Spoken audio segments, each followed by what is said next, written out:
आज हम देखेंगे कि हम वास्तविकता में कैसे हम व्याख्या कर सकते हैं या कैसे प्रकट कर सकते हैं कि यीशु मसीह और पिता एक ही है। फिर से मैं रिपीट करना चाहता हूं, हम वास्तविकता में, एक तो होता है ना प्रचार के द्वारा, यीशु मसीह ने कहा कि मैं और पिता एक ही हैं। तो यदि कोई ज्ञानी बंदा हो या कोई कहे भाई मुझे साबित करते भी तो दिखाओ कि यीशु मसीह वाकई में पिता और पुत्र, और यीशु मसीह ने खुद कहा कि मैं और पिता एक ही हैं, मुझे वास्तविकता में भी तो प्रकट कर। क्योंकि कई लोगों ने मेरे से भी क्वेश्चन किया या कई लोगों ने मेरे से भी बात करी कि बाइबल में भी तो लिखा है, भैया बाइबल में भी तो लिखा है, यीशु मसीह ने भी तो परमेश्वर की और इशारा किया, उसने अपने आप को तो परमेश्वर कहा नहीं, अपने आप को तो उसने ये नहीं कहा कि मैंने सब कुछ बनाया या उसने भी तो पिता करके कहा। जब वो सलीब के ऊपर थे तब भी उसने कहा कि ऐ पिता इनको माफ कर, ये नहीं जानते ये क्या कर रहे हैं। तो आप कैसे कह सकते हो कि यीशु मसीह ही सृष्टि करता है या यीशु मसीह ही मुक्तिदाता है और यीशु मसीह ही वो ज्योति है जिसके पीछे सारी दुनिया है, यानी कि जिसकी खोज में सारी दुनिया है। आप कैसे कह सकते हैं? क्योंकि यीशु मसीह ने खुद कहा है कि मैं पिता की ओर से आया हूं और पिता ने मुझे भेजा है, और पिता के बारे में बहुत बार बोला है यीशु मसीह ने। तो इसके बारे में देखो, वो लोगों को समझाना वास्तविकता में और वो लोगों को एक्सप्लेन करना वास्तविकता में, तो फिर आपको ये भाषा जो है वो जरूर सीखनी पड़ेगी। यदि आप चाहते हैं कि विश्वासी लोग जो हैं, कौन लोग? विश्वासी लोग। कई लोगों को, विश्वासी लोगों को क्वेश्चन किया जाता है, प्रश्न किया जाता है, तो विश्वासी लोग भी दूसरों को बेचारे बता नहीं पाते। अभी भी फिलहाल में एक वीडियो वायरल हुई पंजाब में, तो वो बेचारा पास्टर था, वो उससे कुछ क्वेश्चन पूछा गया, किसी बड़ी कम्युनिटी के द्वारा क्वेश्चन पूछा गया, तो उसको पता नहीं लगा कि कैसे उसका आंसर देना है। तो ये भी पूछा गया कि यीशु मसीह कितने घंटे सलीब के ऊपर था, उसको बेचारे को पता नहीं लगा। ठीक है, प्रभु की सेवा कर रहा है। इसीलिए विश्वासियों को और पासवानों को बाइबल के अध्ययन करना, बाइबल की स्टडी में जाना बहुत जरूरी है। सब बोलेंगे हालेलुया। तो एक वचन पढ़ेंगे, मैं चाहता हूं कि एक वचन पढ़ें, और यूहन्ना उसका 10 अध्याय और उसका 30 वचन को हम देखेंगे। जितने मेरे भाई बहन ऑनलाइन वॉच कर रहे हैं, तो मैं चाहता हूं कि हम उस वचन की ओर चलें। यूहन्ना उसका 10 अध्याय और उसका 30 वचन लिखा है, ध्यान से मेरी बात को सुनना है। मैं और पिता एक हैं। That's it। मैं और पिता, ठीक है, ये यीशु मसीह ने कहा। किसने कहा? अब 31 वचन में लिखा है, यहूदियों ने उसे पथराव करने को फिर पत्थर उठाए। यानी कि जो कुछ यीशु मसीह बोलते थे तो यहूदी क्या करते थे? वो पत्थर उठा लेते थे। किसके खिलाफ? यीशु मसीह के खिलाफ। सब बोलेंगे हालेलुया। तो यूहन्ना 10 अध्याय में उसका 30 वचन में लिखा है, पिता, मैं और पिता एक ही हैं।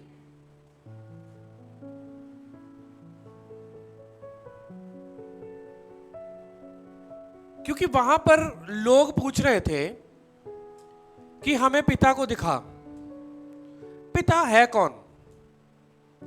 एक्चुअली में यीशु मसीह ने अपने आप को पिता बोला कि मैं क्या हूं? पिता हूं।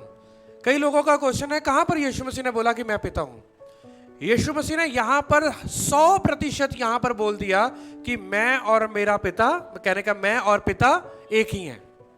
अब इसको हमने एक्सप्लेन करना है, व्याख्या करनी है, और हमें अच्छे से समझाना है, और फिर हमें कहां पर जाना पड़ेगा?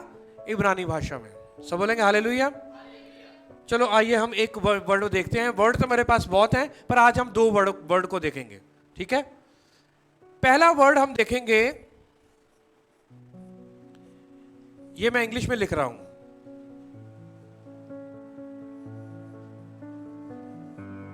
क्या लिखा है? एबन। क्या लिखा है? सारे बोलो, क्या लिखा है? एबन को हम फिर उसमें इब्रानी में क्या लिखेंगे? पहले क्या लिखेंगे?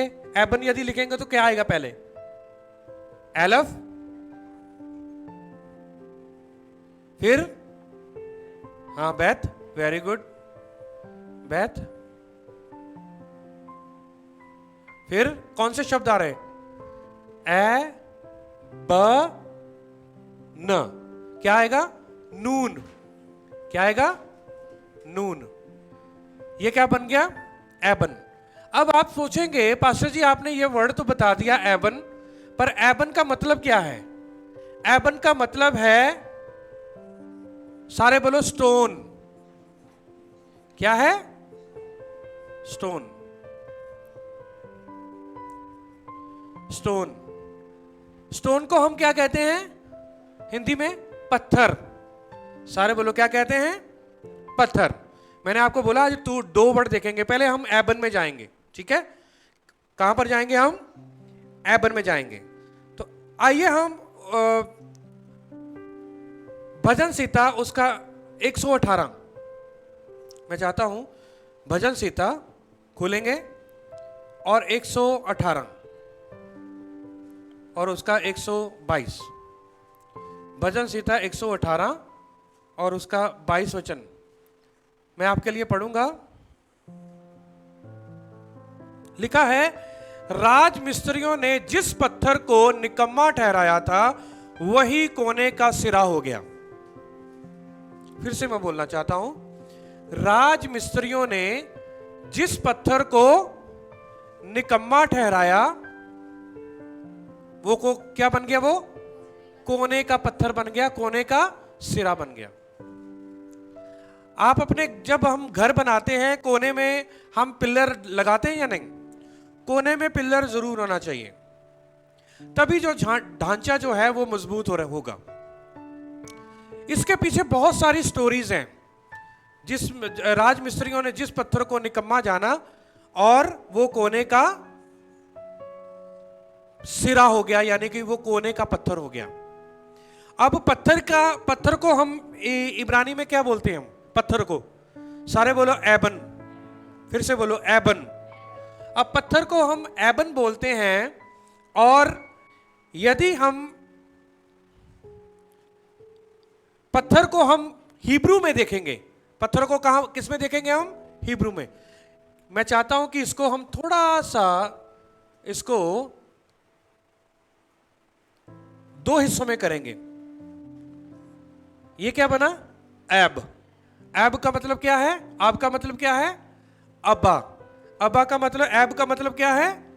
फादर, पिता। और यदि हम बैत को और नून को दो ले लेंगे तो क्या बना? बैन। क्या बना? बैन। बैन का मतलब क्या है? पुत्र। क्या बना? सन।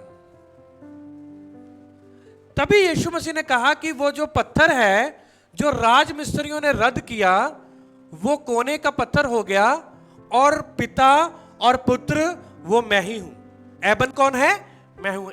एबन में कितने शब्द आते हैं? देखो, एबन में कितने शब्द आते हैं? एलफ, बैथ और नून। सारे बोलो, एलफ, बैथ, नून। फिर से बोलो, हाँ, एलफ, बैथ, नून। यदि हम एलफ और बैथ को लेंगे तो आप बनता है, आप का मतलब है अब्बा। और यदि बैथ और नून को लेंगे, बैन। बैन का मतलब क्या है? पुत्र। तो यीशु मसीह ने तभी कहा था कि मैं और मेरा पिता एक ही हैं, क्योंकि मैं किस में से निकल के आया हूं?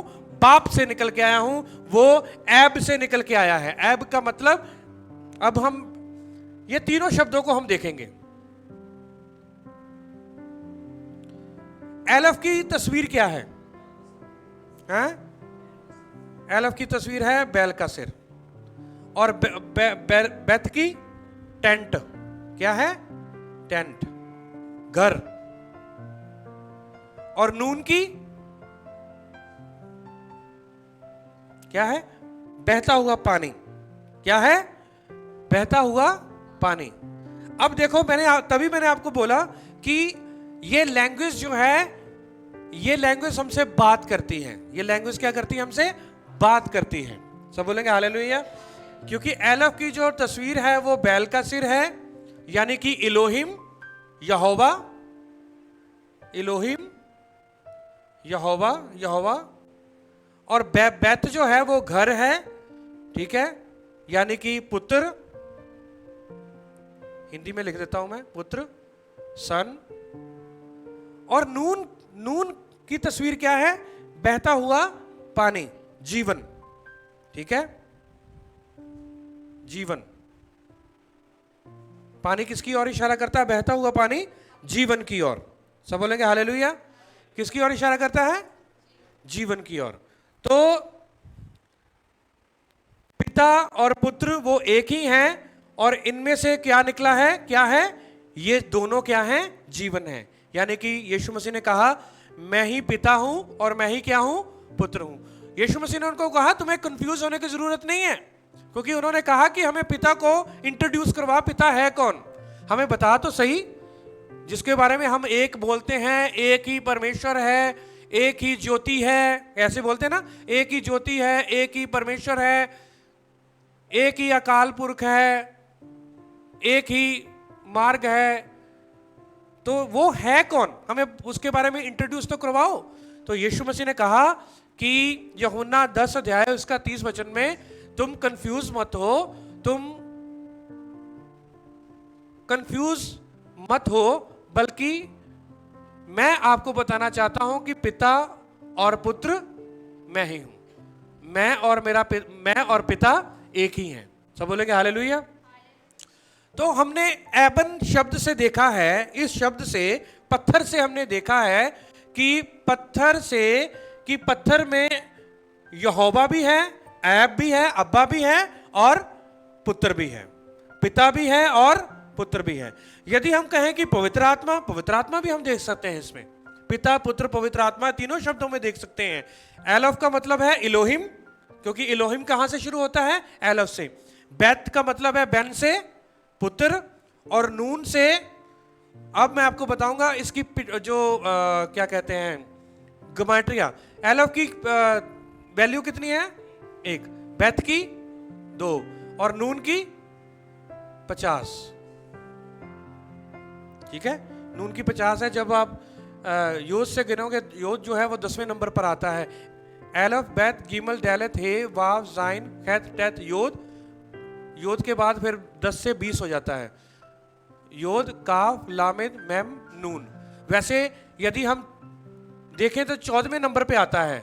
नॉर्मल वैल्यू कितनी है? 14वें नंबर पर। तो स्टैंडर्ड वैल्यू कितनी है? 50।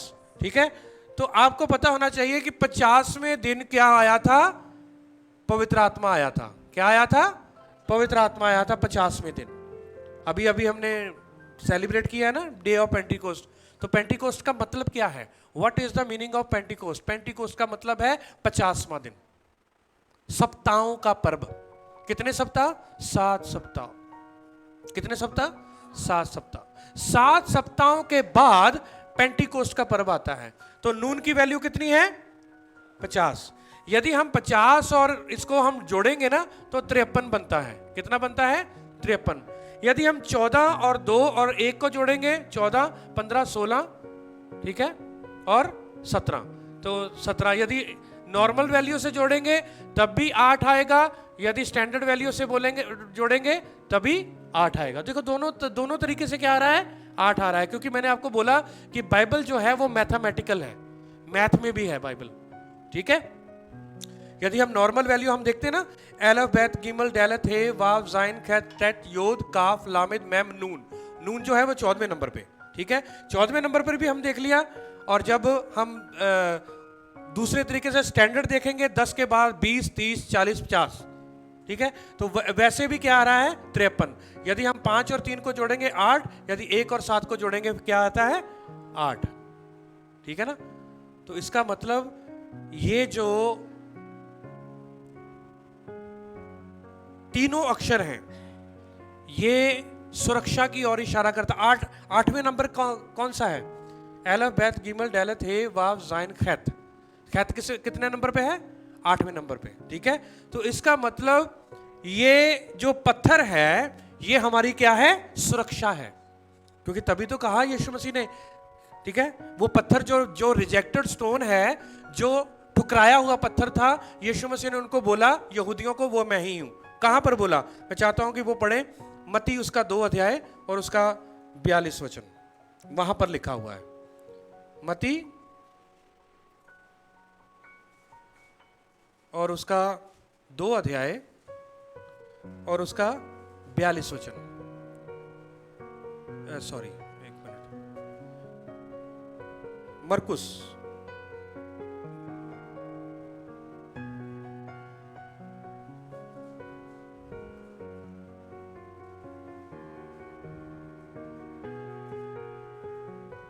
हाँ सॉरी 22 अध्याय है, 22 अध्याय मत्ती, सॉरी मत्ती 22 अध्याय उसका 42 वचन है। मत्ती 22 अध्याय उसका 42 वचन। यीशु ने उनसे कहा, देखो ध्यान से, यीशु ने उनसे कहा, क्या तुमने कभी पवित्र शास्त्र में ये नहीं पढ़ा कि जिस पत्थर को राजमिस्त्रियों ने निकम्मा ठहराया था वही कोने के सिरे का पत्थर हो गया। 43 में, ये प्रभु की ओर से हुआ और हमारे देखने में अद्भुत है, इसलिए मैं तुमसे कहता हूं कि परमेश्वर का राज्य तुमसे ले लिया जाएगा और ऐसी जाति को जो उसका फल लाए दिया जाएगा। सब बोलेंगे हालेलुया। तो यीशु मसीह ने देखो मत्ती में कौन सी वर्ष को कोट किया? कौन सी वर्ष को कोट किया है? भजन संहिता 100, हाँ, भजन संहिता 118 उसका 22 वचन को क्या किया? कोट किया है, यानी कि लिया है। यीशु मसीह ने कहा, क्या तुमने नहीं सुना? इसका मतलब यहूदी लोग इस पत्थर के बारे में जानते थे, क्योंकि यहूदी लोग उस पत्थर को, क्योंकि रिजेक्ट किसने किया था आपको पता है? यहोवा को रिजेक्ट किसने किया था? अन्य जातियों ने। और यहूदियों ने कहा था कि नहीं, ये तो हमारा इलोहिम है, ये तो हमारा यहोवा है। तो यहूदियों ने तो कहा कि हमारा जो शेम जो है, शेम का मतलब है उसका नाम, ठीक है, हमारा एलोहिम, हमारा एडोनाई वो है, यहोवा है। क्योंकि मिस्र में यहोवा का नाम तो गया था पर मिस्रियों ने उसको ग्रहण नहीं किया था, यानी कि अन्य जातियों ने। तो इसीलिए उस पत्थर को रिजेक्ट किया, यानी कि यहोवा को रिजेक्ट किया। ठीक है, इसके पीछे और भी बहुत बड़ी स्टोरी है, क्योंकि वहां पर कहा जाता है कि एक बिल्डिंग भी बन रही थी मिस्र में, और एक स्टोन जो था वो स्टोन को रिजेक्ट कर दिया था राजमिस्त्रियों के द्वारा, पर वो ही स्टोन जो था वो काम आया, उनके राजमिस्त्रियों के काम आया। तो यीशु मसीह ने वही मिस्र की उदाहरण को लेकर के, ठीक है, वही उदाहरण को लेकर के वो मत्ती में भी लिखा हुआ है और साम में भजन संहिता में भी लिखा हुआ है कि क्योंकि यहूदी लोग जो रिजेक्टेड स्टोन को किसको मानते थे? रिजेक्टेड स्टोन कौन था उनके लिए यहोवा था, यावे। सब बोलेंगे हालेलुया। और यहूदी लोगों के पास यीशु मसीह ने कहा कि जिस राजमिस्त्रियों ने जो स्टोन को रिजेक्ट किया था वो क्या बन गया? क्या तुमने नहीं पढ़ा? वो कोने का क्या बन गया? सिरा। इसलिए तुमने उस पत्थर को समझा ही नहीं। मैं तुम्हें बता रहा हूं कि मैं ही पिता हूं और मैं ही पुत्र हूं, पर तुम समझ नहीं पा रहे। यीशु मसीह ने और कैसे समझाया लोगों को? एक तो लैंग्वेज के द्वारा भी समझाया, एबन के द्वारा। एक और कैसे समझाया? अपने कामों के द्वारा। ठीक है, अपने कामों के द्वारा, क्योंकि मुर्दे में जान कौन डाल सकता है? यहोवा, परमेश्वर। पानी पे कौन चल सकता है? सिर्फ परमेश्वर। जिंदा कौन हो सकता है? सिर्फ परमेश्वर, क्योंकि परमेश्वर, यीशु मसीह ने खुद कहा कि कोई मेरी जान ले नहीं सकता, पर मैं अपनी जान मैं खुद दे रहा हूं, क्योंकि मुझे अपनी जान देनी है, मुझे देनी पड़ेगी। क्यों? क्योंकि बहुतों के पापों के कारण। इसलिए यीशु मसीह ने कहा कि मेरी कोई जान ले नहीं सकता। इसका मतलब यह है कि यीशु मसीह ने लैंग्वेज में भी समझाया कि कोई मेरी जान को ले नहीं सकता, कोई मुझे मार नहीं सकता। जब यीशु मसीह ने यह बोला फिर भी नहीं लोग समझे। जब यीशु मसीह ने पत्थर के बारे में बोला फिर भी नहीं लोग समझे, क्योंकि वहां पर बहुत सारे ग्रंथी थे, बहुत सारे इस लैंग्वेज को जानने वाले बड़े दिग्गज लोग थे जो इस भाषा को जानने वाले थे, वो समझे ही नहीं एबन का मतलब, क्योंकि एबन, यीशु मसीह ने कहा कि एबन तो मैं ही हूं। जिस पत्थर को राजमिस्त्रियों ने रद्द किया, जो एबन को रद्द किया, एबन तो मैं ही हूं। एबन तो आपके बीच में आके खड़ा हो गया। अब तुमसे क्या है, राज लेकर मैं उनको दूंगा जो इसको मल्टीप्लाई करेंगे। सब बोलेंगे हालेलुया। तभी वो राज किसको दे दिया? आपको, मुझे, ताकि हम इसको क्या करें, मल्टीप्लाई करें। यहोवा के सेवकों को दे दिया, कलीसिया को दे दिया, यानी कि कलीसिया को। एक और मुझे वाक्य याद आता है, यीशु मसीह ने पतरस को कहा कि तुम पतरस हो और मैं इस एबन के ऊपर क्या बनाऊंगा, कलीसिया बनाऊंगा। और कलीसिया पता किसके ऊपर खड़ी है? एबन के ऊपर, पतरस के ऊपर नहीं। कई कहते हैं नहीं पतरस है, कलीसिया का जो करता धरता कौन है? पतरस है ना। पतरस थोड़ी है। यीशु मसीह ने तो कहा कि मैं इस पत्थर के ऊपर क्या बनाऊंगा, कलीसिया बनाऊंगा, क्योंकि उसके नाम का मतलब पत्थर था। उसका मतलब क्या था एक्चुअली में? यदि हम उसके पतरस की एक्सप्लेनेशन में जाएं तो उसके नाम का मतलब क्या था? एबन। हिब्रू नाम क्या था उसका? एबन। ठीक है।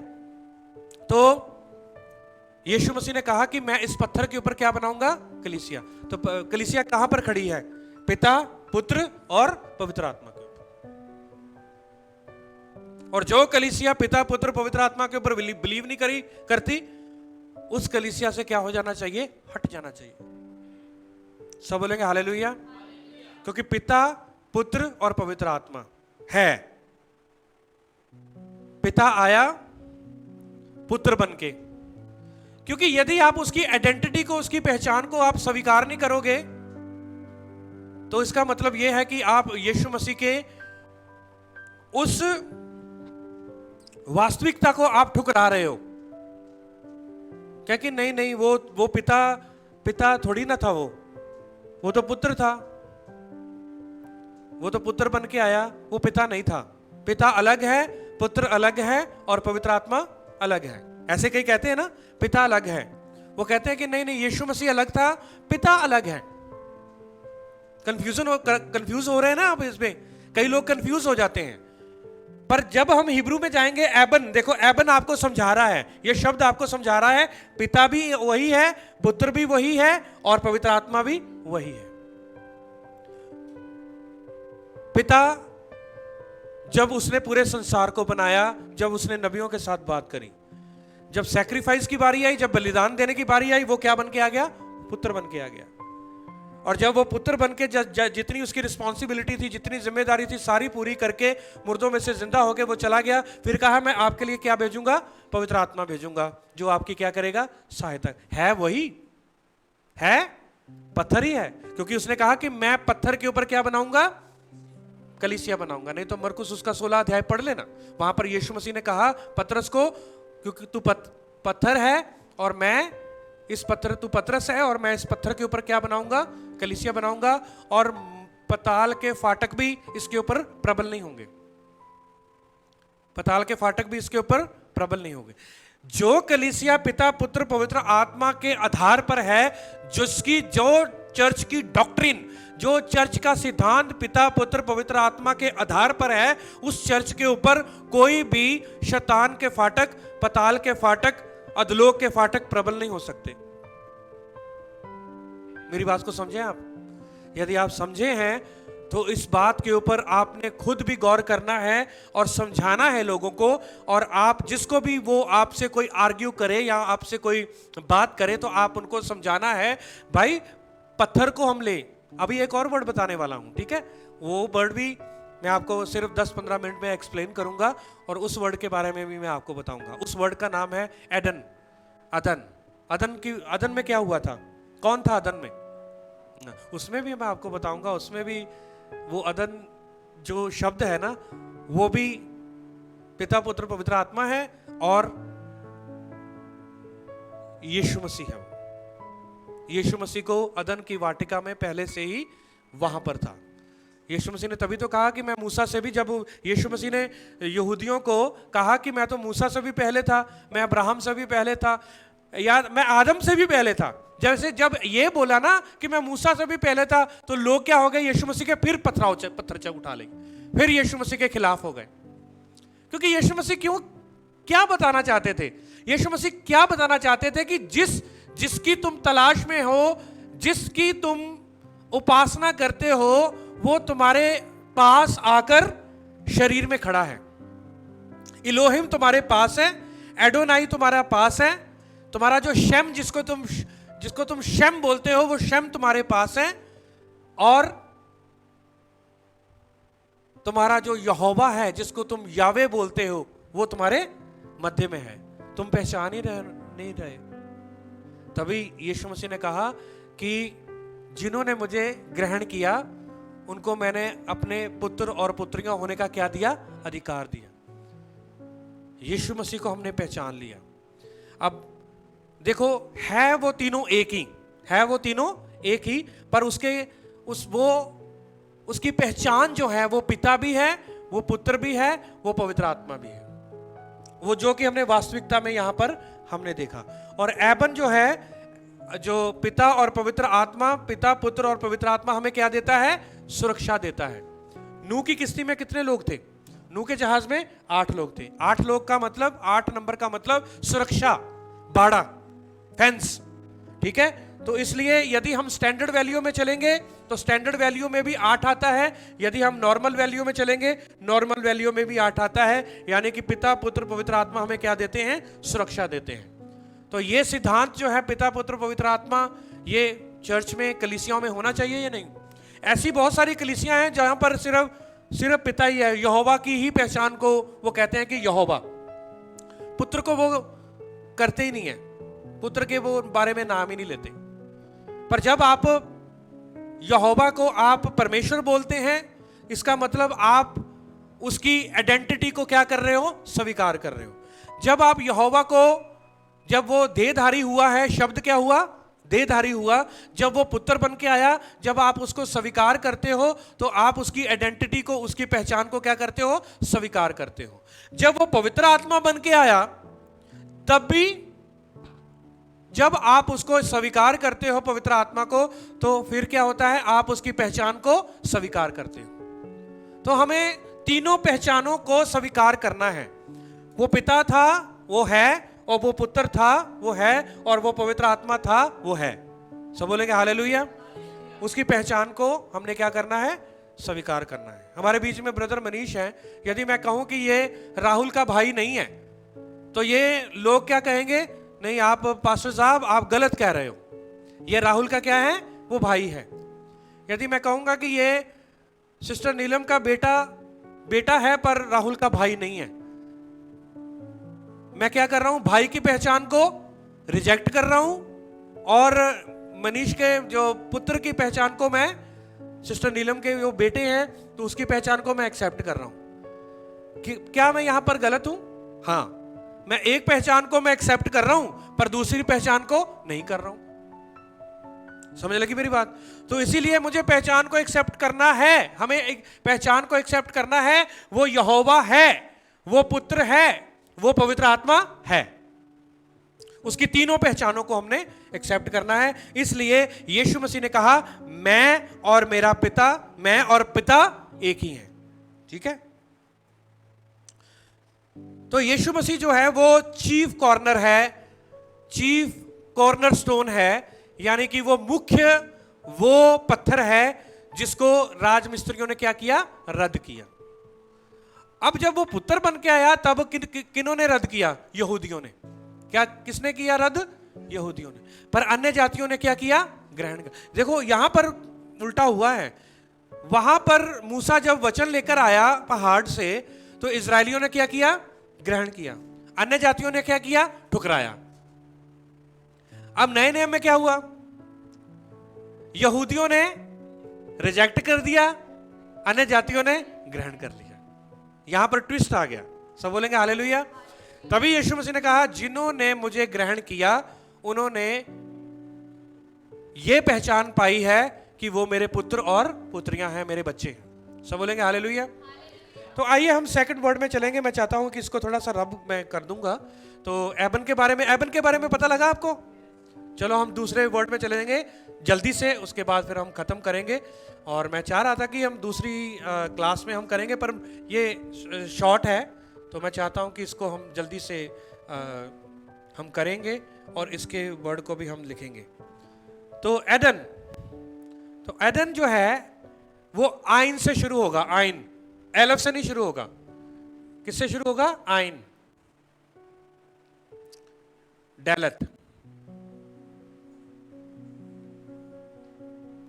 नून,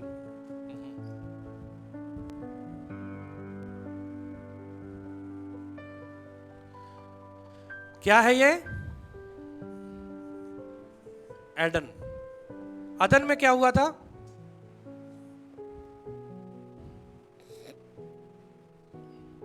अदन में क्या हुआ था? कौन था अदन में? सारे बोलो, कौन था? आदम और हवा। Very good. अदन किसके लिए तैयार किया गया था? बोलो बोलो। आदम और हवा के लिए। Very good. और अदन ब्यूटीफुल था या ऐसे ही था, जस्ट एक जगह थी? ब्यूटीफुल था। Very good. क्या था अदन? क्या था? एक ब्यूटीफुल था। ठीक है, ये परमेश्वर का एक तोहफा था। परमेश्वर का क्या था? तोहफा। किसके लिए? आदम और हवा के लिए। एक बहुत बड़ा एक बंगलोज या एक बहुत बड़ा बंगलोज में बगीचा भी हो, वहां पर अच्छे फूल हो, अच्छा, और वहां पर आपको कोई रख दे और आपको कहे ये आपके लिए गिफ्ट है, आपको कैसा लगेगा? आपको अच्छा लगेगा? वहां पर बड़े अच्छे बढ़िया फ्रूट्स भी लगे हुए हैं, वहां पर सब कुछ है, सुविधा है, अच्छे फूल हैं। आप तो एक स्वर्ग में चले गए। आपके लिए तो स्वर्ग ही हो गया। तो अदन की वाटिका में यहोवा ने किसको रखा? आदम और हवा को। अब ये गिफ्ट था। अदन क्या था? एक गिफ्ट। अब मुझे बताओ, जब आपको गिफ्ट दिया जाता है या आपको गिफ्ट मिलता है, क्या आप उसको संभाल के रखते हो या आप उसको ऐसे ही संभाल के रखते हैं, उसकी केयर करते हैं? ठीक है, उसकी केयर करते हैं। या मुझे ये किसी ने वॉच जो है वो गिफ्ट करी तो मैं इसको संभाल के रखूंगा कि हाँ मुझे ये गिफ्ट की गई है। तो यदि आप इसको संभाल के नहीं रखते तो क्या होता है? वो खराब हो जाएगी। ठीक है, और आप फिर रिस्पॉन्सिबल नहीं है। आप रिस्पॉन्सिबल का मतलब जिम्मेदार नहीं है आप। तो जब भी उनको गिफ्ट, जब ये दिया गया, अदन की वाटिका जब दी गई, गिफ्ट था, और गिफ्ट के साथ ये देखें उसको रिस्पॉन्सिबिलिटी भी दी गई थी। क्या दी गई थी? जिम्मेदारी। क्या थी जिम्मेदारी? यहोवा ने आदम को बोला था तुमने इस बाग की क्या करनी है? रखवाली। क्या करनी है? रखवाली करनी है। अभी कोई जगह हो, या चलो ये चर्च बिल्डिंग लगा लो, यहां पर कोई ना हो या मैं ही हूं, मैं किसी को बोल दूं कि भाई बॉयज आपने इस बिल्डिंग की रखवाली करनी है। यदि इस बिल्डिंग में कुछ हबी नबी हो जाए या कुछ प्रॉब्लम हो जाए तो किसकी जिम्मेदारी होगी? भाई बॉयज की। भाई बॉयज की जिम्मेदारी होगी। क्यों? क्योंकि यदि कुछ ना कुछ नुकसान हुआ है या कैसे है, तो वहां पर नुकसान का जो कारण है कहीं ना कहीं ब्रदर बॉयज होंगे जरूर। तो यहां पर जब भी आपको कोई जिम्मेदारी दी जाती है, रिस्पॉन्सिबिलिटी, ठीक है,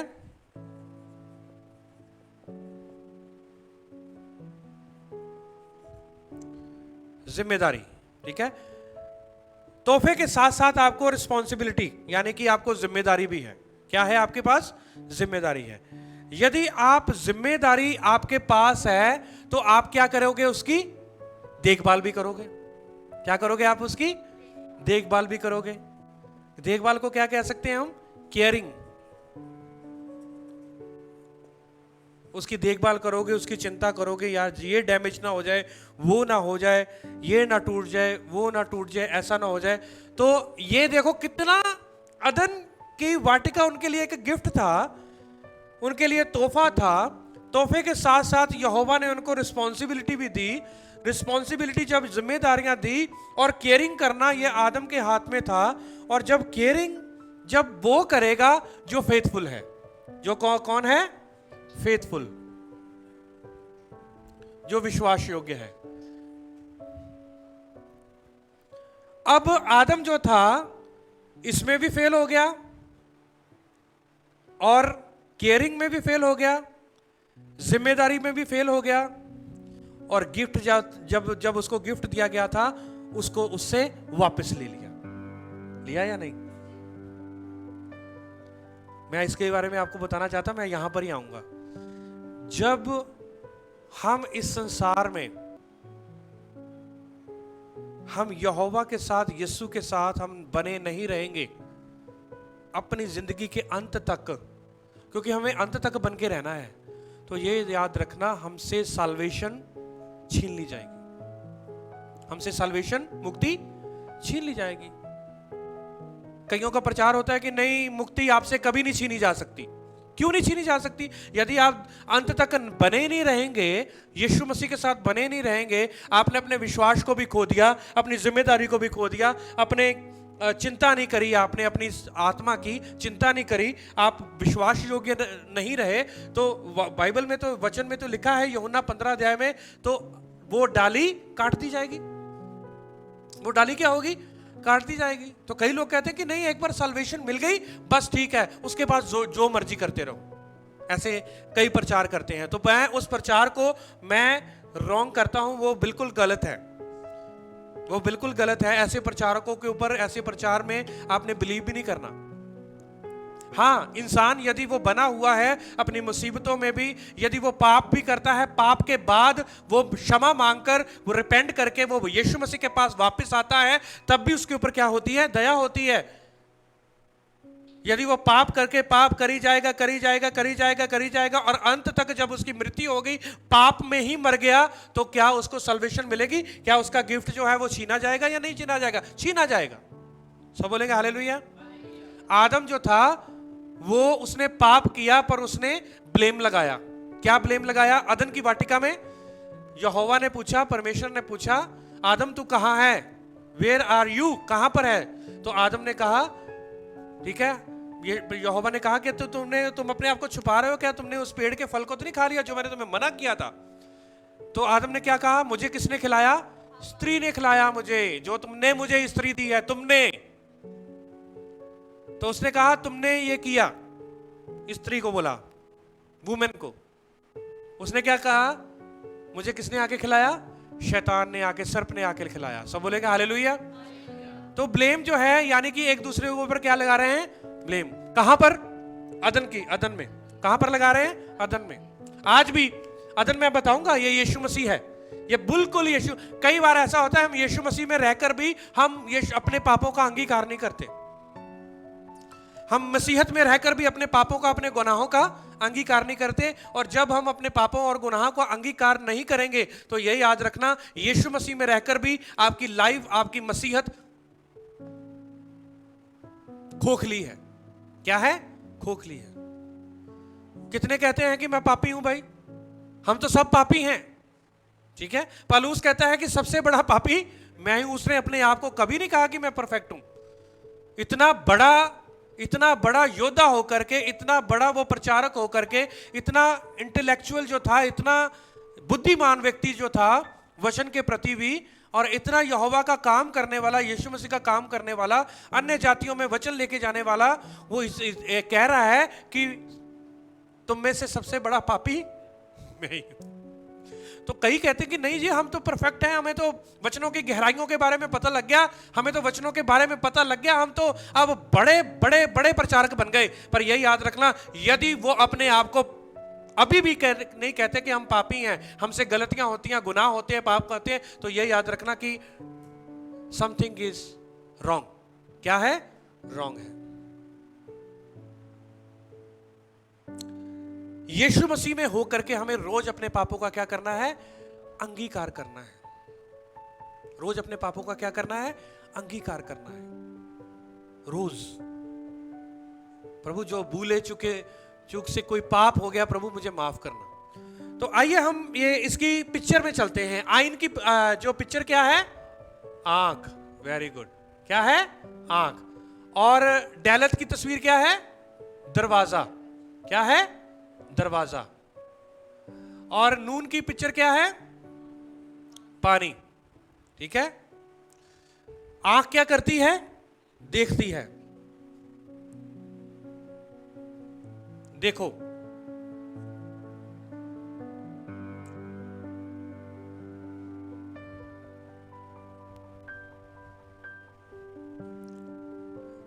पानी का मतलब क्या है? जीवन। क्या है? और दरवाजा क्या है? मार्ग।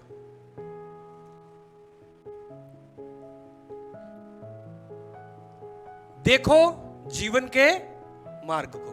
तो जीवन का मार्ग कौन है फिर? यीशु मसीह। लगी आपको समझ? आइन का मतलब है आंख, डैलत का मतलब है दरवाजा यानी कि मार्ग, और जीवन का दरवाजा लगा लो आप, जीवन का द्वार या जीवन का मार्ग। मार्ग के बीच में आप दरवाजा भी कर सकते हैं। ठीक है ना? दरवाजा। देखो जीवन का मार्ग या जीवन का दरवाजा। यीशु मसीह ने कहा कि जीवन का दरवाजा मैं हूं। कहां पर लिखा है ये? यूहन्ना उसका 10 अध्याय में। ठीक है। यीशु मसीह ने कहा कि जीवन का द्वार मैं ही हूं। ये वर्ष जो है ये मेरे ख्याल से 10 अध्याय उसका, यूहन्ना 10 अध्याय उसका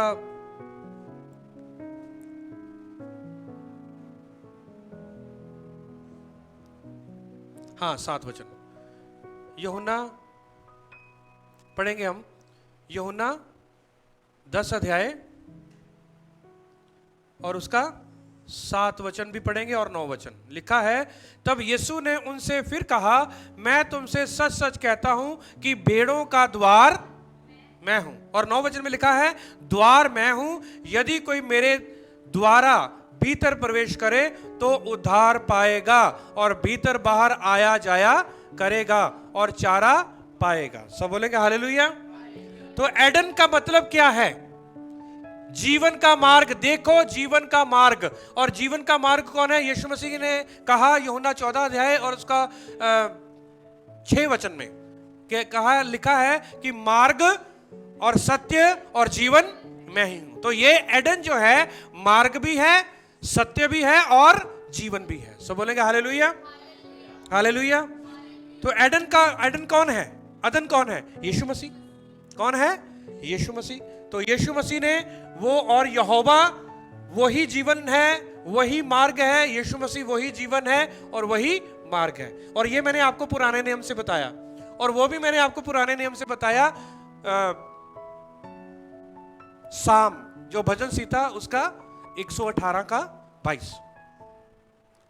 एडन और एबन, 2 शब्द के बारे में आपने सीखा, एडन और एबन। लास्ट में अब हम चलेंगे, लास्ट में जो है एड। जैसे पहले हमने तोड़ा था ना एब और बेन। बेन का मतलब क्या है? पुत्र। और एब का मतलब क्या है? अब्बा, फादर। ठीक है। एब और बेन दोनों इकट्ठे हैं। हमने यही चीज जो है हमने बराशीत में भी देखी थी। क्यों पास्टर जॉर्ज? ये भी हमने वहां पर हमने बराशीत में भी देखी, बर और एलफ। ठीक है। बराशीत का मतलब क्या है? इन द बिगिनिंग, आदि में। तो बराशीत जो है बर का मतलब है पुत्र, तो बीच में एलफ भी है। ठीक है। शीत का मतलब क्या है? कांटे। तो बहुत सारी ऐसी बातें हमने बराशीत में भी देखी थी, पर हम बराशीत में नहीं जाएंगे। पर एड का मतलब पता क्या है? यदि हम कहेंगे इटर्नल, क्या बोलेंगे? इटर्नल, अनंत। एड, जब हम इटर्नल को हम हिब्रू में बोलेंगे तो एद बोलेंगे। क्या बोलेंगे? एद। एद का मतलब है इटर्नल, अनंत। और डैन का मतलब है, डैन का मतलब पता क्या है? न्यायी। डैन बताओ किसके आगे लगा? Dan, Daniel. डैन का मतलब क्या है? न्यायी। और एल का मतलब क्या है? इलोहिम, यहोवा। यहोवा मेरा न्यायी है। डैनियल का मतलब क्या है? यहोवा मेरा न्यायी है। तो आपने ये देखना है कि बहुत सारे ऐसे शब्द हैं जो कि पुराने नियम में जो किरदार हैं। ठीक है। डैन का मतलब क्या है? ये देखो, डैलत और नून। ठीक है। डेलथ और नून, डेन का मतलब क्या है? जज। और एड का मतलब क्या है? इटर्नल, ठीक है, अनंत। तो क्या बना? इटर्नल जज। इटर्नल जज कौन है? इटर्नल जज कौन है? यीशु मसीह। अनंत में, अनंत काल का जो न्यायी है वो कौन है? यीशु मसीह। तो एदन का मतलब क्या है? देखो जीवन के मार्ग को, और यदि हम इनको दोनों को साइड में करें शब्दों को, एड का मतलब अनंत और डैन का मतलब जज, न्यायी। तो क्या है? अनंत न्यायी। अनंत न्यायी को हमारा कौन है? यीशु मसीह। तो देखो जीवन के मार्ग को, जीवन का मार्ग कौन है? यीशु मसीह। तो ये याद रखना कि यीशु मसीह इन शब्दों में साफ, तभी मैं कह रहा हूं कि इब्रानी भाषा हमसे क्या करती है? बात करती है। इब्रानी भाषा यहां पर हमसे क्या कर रही है? वास्तविकता में बात कर रही है, क्योंकि ये जो अक्षर है, ये जो तस्वीरें हैं, हमसे बात कर रही हैं। क्योंकि नून की तस्वीर क्या है? बहता हुआ पानी। डेलथ की तस्वीर क्या है? दरवाजा। और आइन की तस्वीर क्या है? आंख। देखो जीवन के मार्ग को, ठीक है। तो अनंत, जब हमने ये दोनों को अलग किया और इनको दोनों को अलग किया तो क्या बना? एड डेन, ठीक है। तो एडन का मतलब क्या है? इटर्नल जज, यानी कि अनंत न्यायी हमारा यीशु मसीह है, और जीवन का मार्ग भी कौन है? यीशु मसीह है। सब बोलेंगे हालेलुया। आगे और भी बहुत कुछ है, ठीक है, आगे और भी बहुत कुछ है, पर मैं यहां पर आपको स्टॉप करना चाहता हूं। पर मैं आपको वर्ष देना चाहता हूं इसके साथ जो है ना, मैं आपको वर्ष देना चाहता हूं, नीति वचन और उसका 15:3।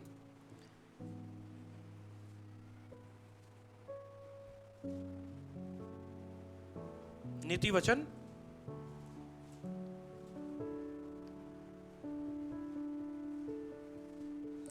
15:3।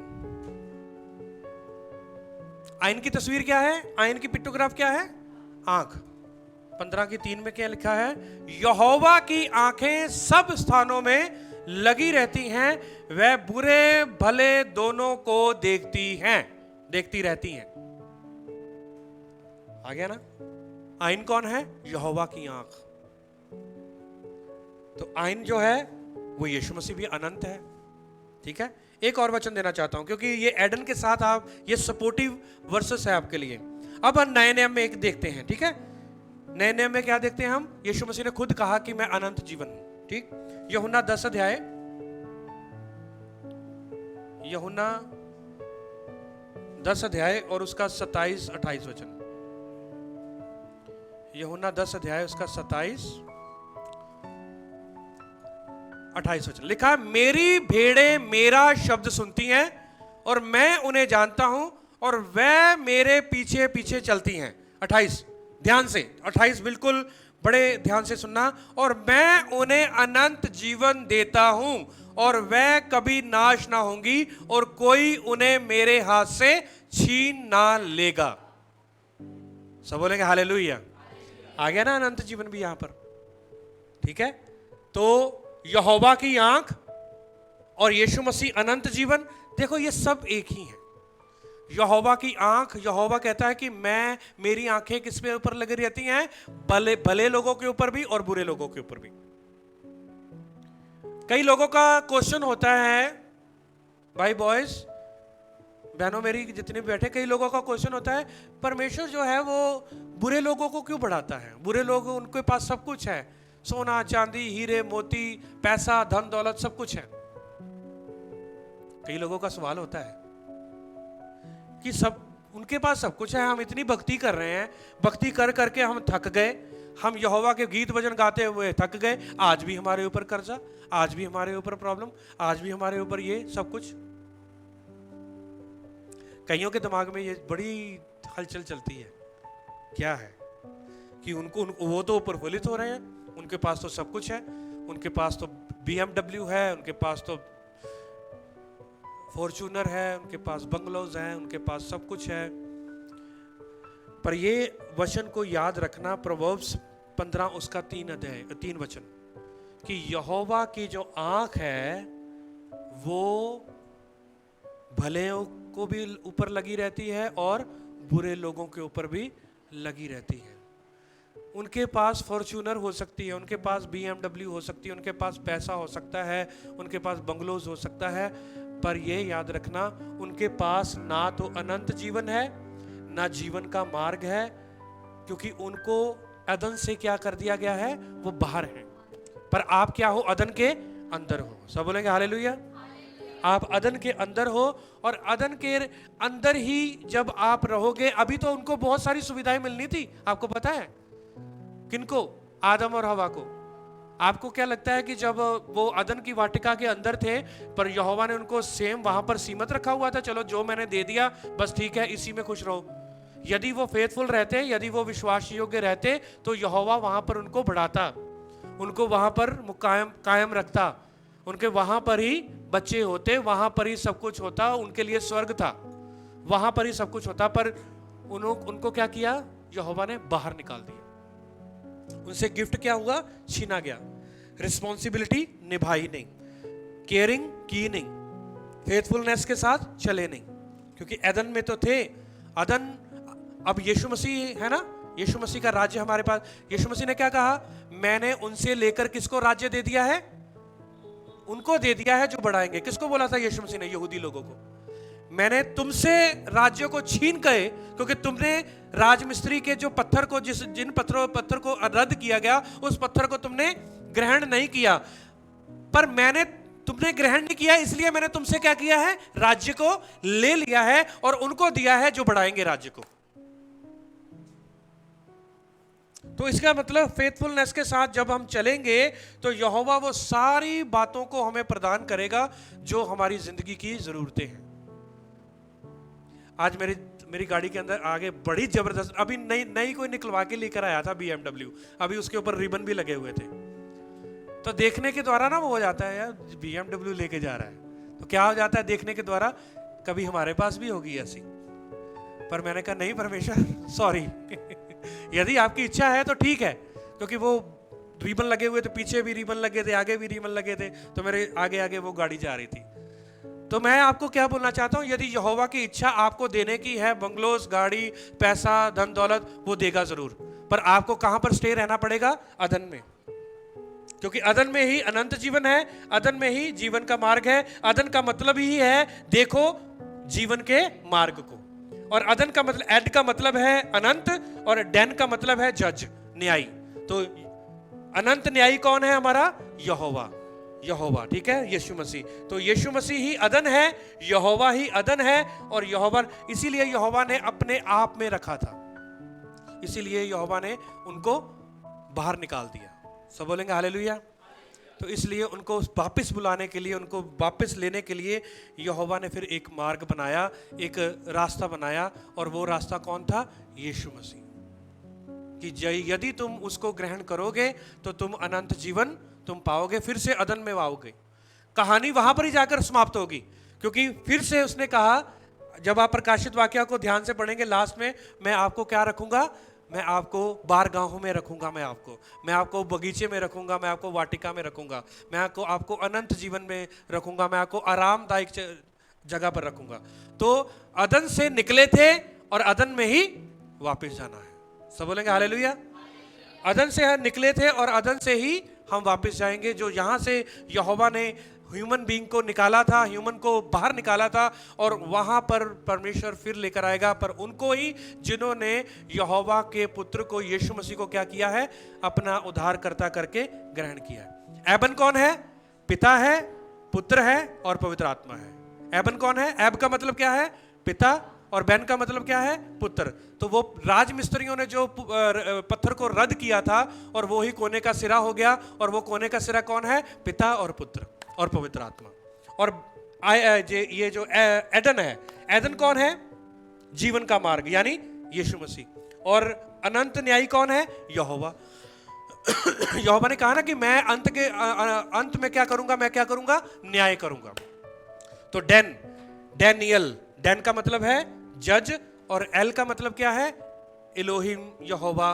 तो डैनियल का मतलब है यहोवा मेरा न्यायी। तो डैन का मतलब है जज, ठीक है। तो प्रभु इस वचन के द्वारा, इस टीचिंग के द्वारा, इस शिक्षा के द्वारा आशीष और बरकत दे